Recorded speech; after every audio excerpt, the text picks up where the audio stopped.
Le Seigneur soit avec vous. Et avec votre esprit. Bonne nouvelle de Jésus-Christ selon saint Luc. Gloire à toi, Seigneur. En ce temps-là, voici qu'un docteur de la loi se leva et mit Jésus à l'épreuve en disant « Maître, que dois-je faire pour avoir en héritage la vie éternelle ?» Jésus lui demanda « Dans la loi, qu'y a-t-il d'écrit? Et comment lis-tu » Et celui-ci répondit « Tu aimeras Seigneur ton Dieu de tout ton cœur, de toute ton âme, de toute ta force et de toute ton intelligence, et ton prochain comme toi-même. »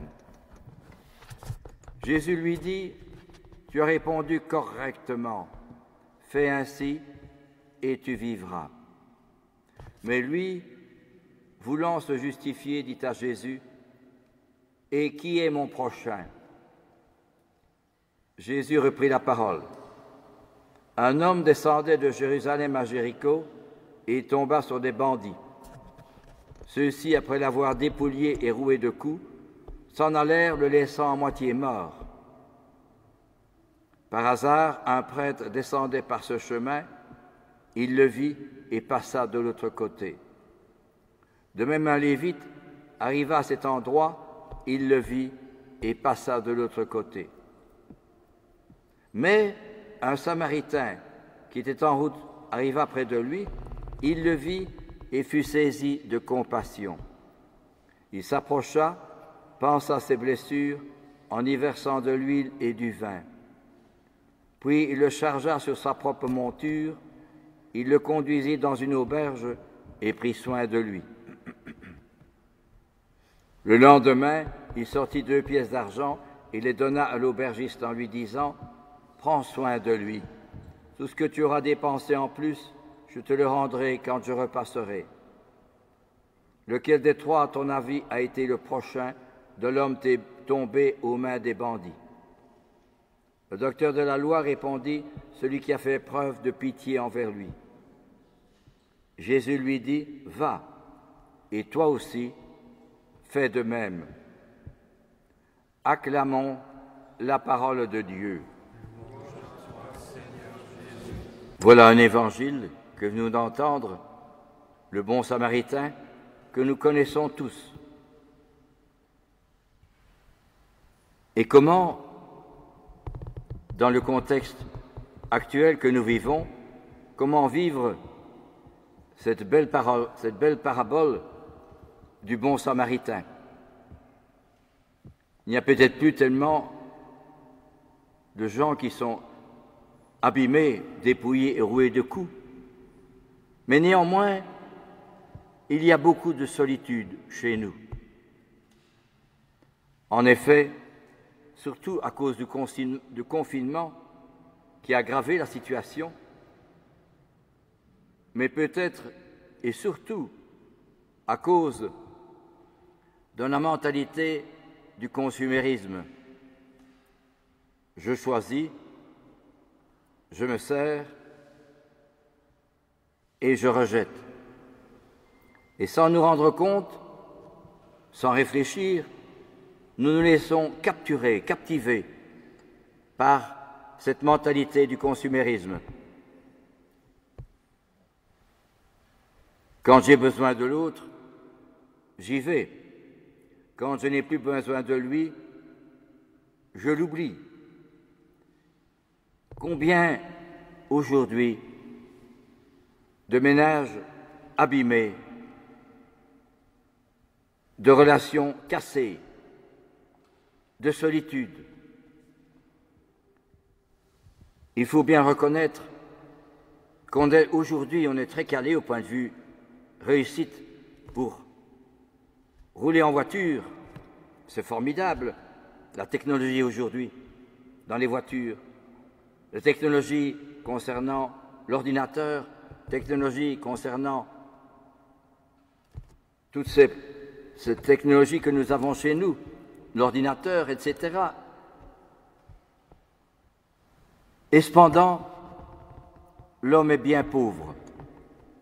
Il est fragilisé. Que de solitude aujourd'hui On ne sait plus ce que c'est que aimer. Je me souviens d'un monsieur, un de mes anciens jeunes, il était très calé pour réparer la voiture. Vraiment, il avait la main. Et puis il me dit, mais je ne m'entends pas avec ma femme. Et je crois que je vais la quitter. Donc on est très fort au point de vue technologique, même au point de vue scientifique.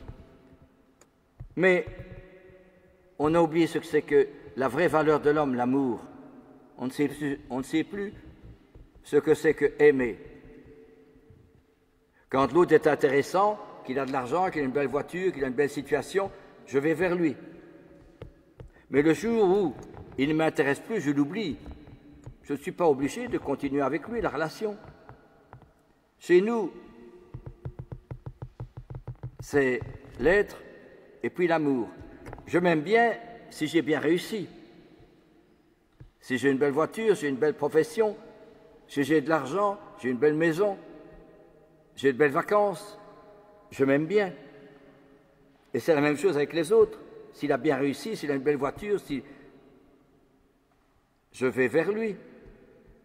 Mais si je ne réussis pas, alors je suis fâché, je suis mal dans ma peau, et j'envie les autres, et je critique, et je m'origène avec les autres. Et ça, on a oublié cela, que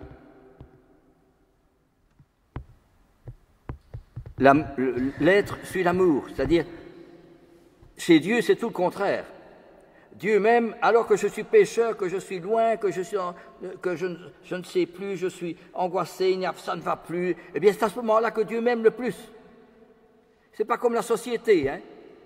Dieu, on nous aime, je m'aime bien quand je réussis. Perfection, résultat, efficacité. Mais Dieu, non. Il m'aime quand je suis pécheur, quand je suis loin, que je ne sais plus où j'en suis, où je suis perdu. C'est à ce moment-là que Dieu m'aime.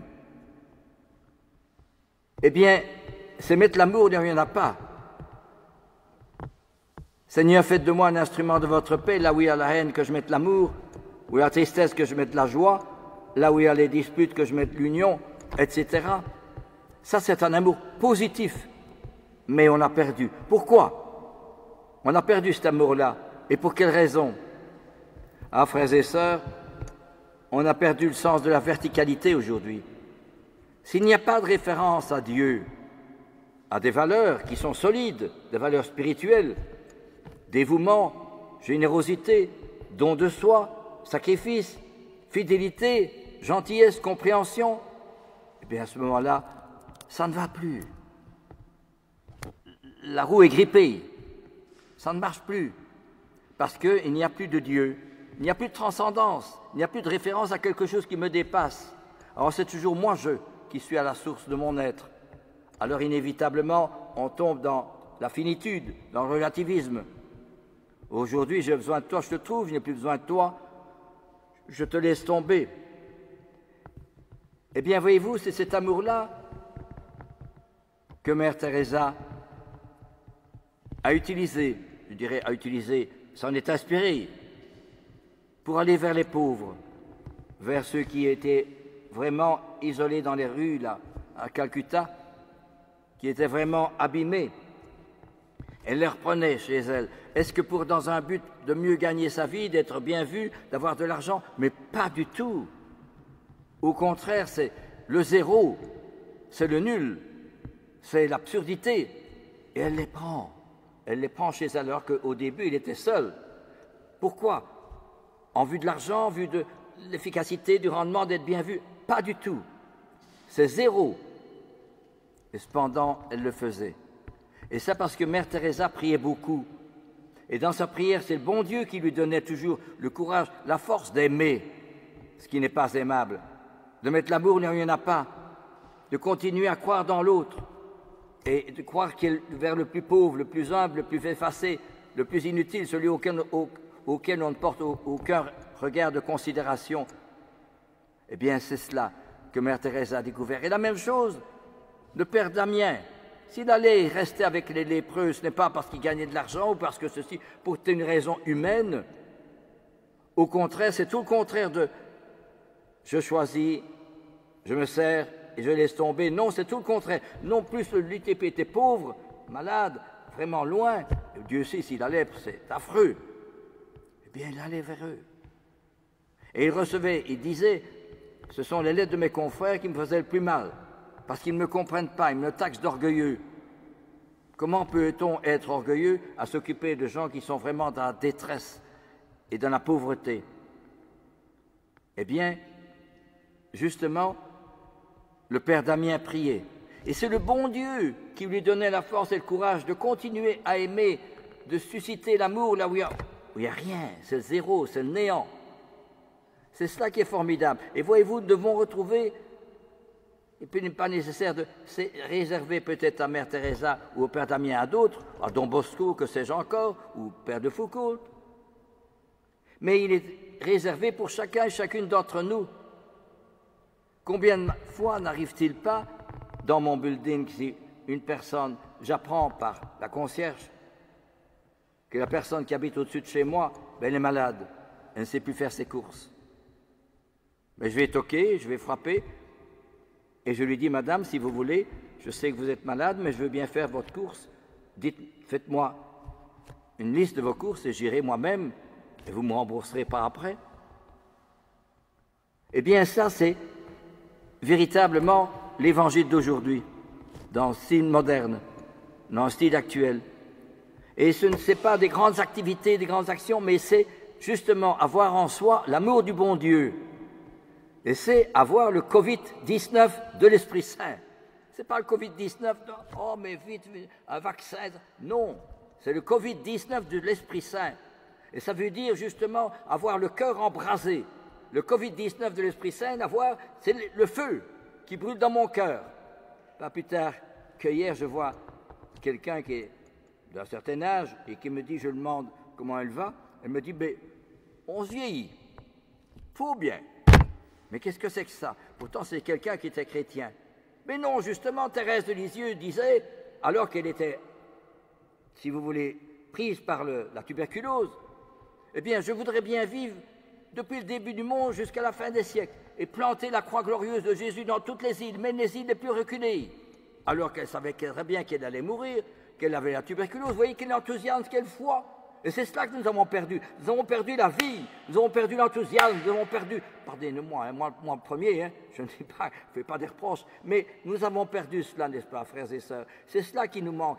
Si nous que prions, nous sentons un feu qui nous embrase pour aller porter partout l'amour du bon Dieu, n'est-ce pas? Et cette personne que je vais voir, c'est un jeu exemplatif, que je vais aller voir en disant, et vous êtes malade, mais je veux bien faire vos courses. Elle me demandera, mais pourquoi est-ce que vous faites cela? Et je répondrai, c'est à cause de Jésus, parce que lui aussi allait voir les malades, ceux qui sont loin, ceux qui sont isolés, ceux qui ont des difficultés, il les aidait. Ah, moi, je vais faire comme Jésus. C'est ça être chrétien, voyez-vous. C'est pas ce qu'il y a. Le Père Périguer disait, le bon Dieu, le bon Jésus, est encombré de chrétiens qui le parlent. Oh, qu'il a soif d'apôtres qui le vivent.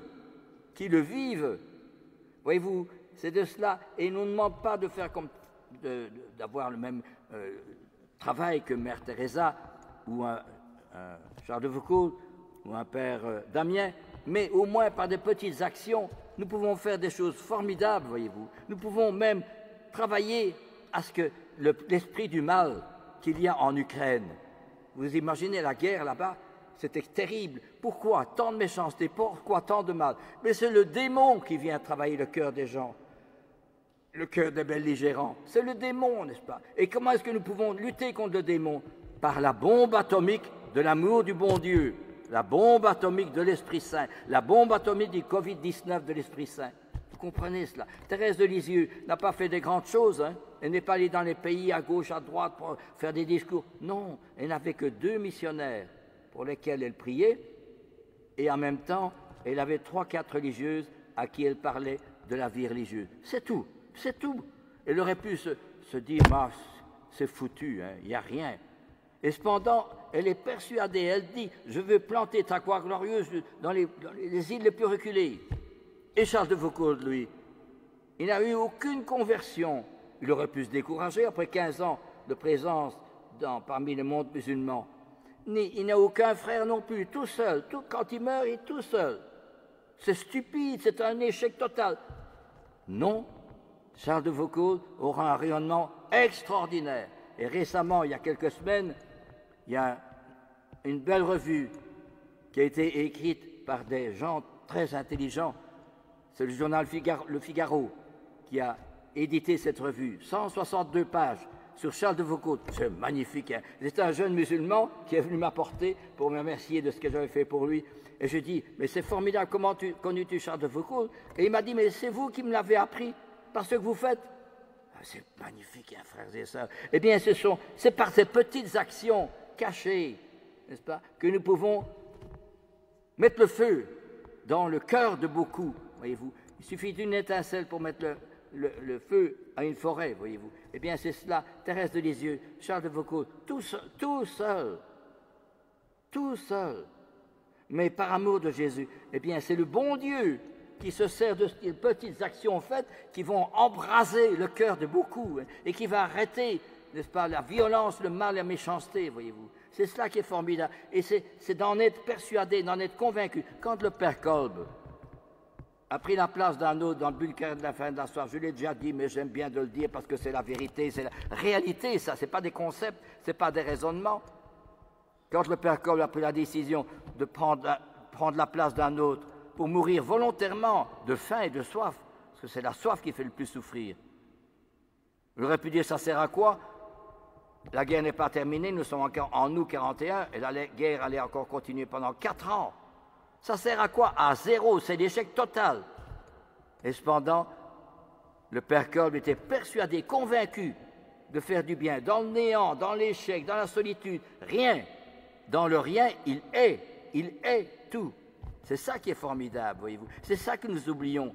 Pardonnez-moi de vous parler avec conviction, parce que moi aussi, je suis pris par tant de jeunes et de problèmes et d'ennuis grands parfois comme le building, mais que, justement, il suffit d'une petite action faite par amour pour Jésus, que nous savons, que nous sommes certains, convaincus de pouvoir faire tant de bien, n'est-ce pas? Et c'est cela, l'évangile d'aujourd'hui, qui est un si bel évangile. Hein?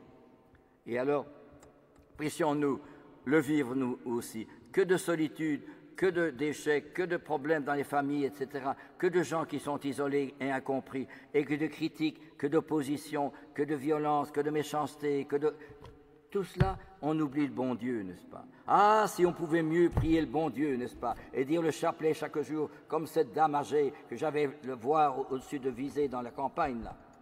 Elle avait plus de 80 ou 85 ou 86 ans. Et j'ai dit, madame, voulez-vous qu'on dise le chapelet? Oui, qu'elle me dit.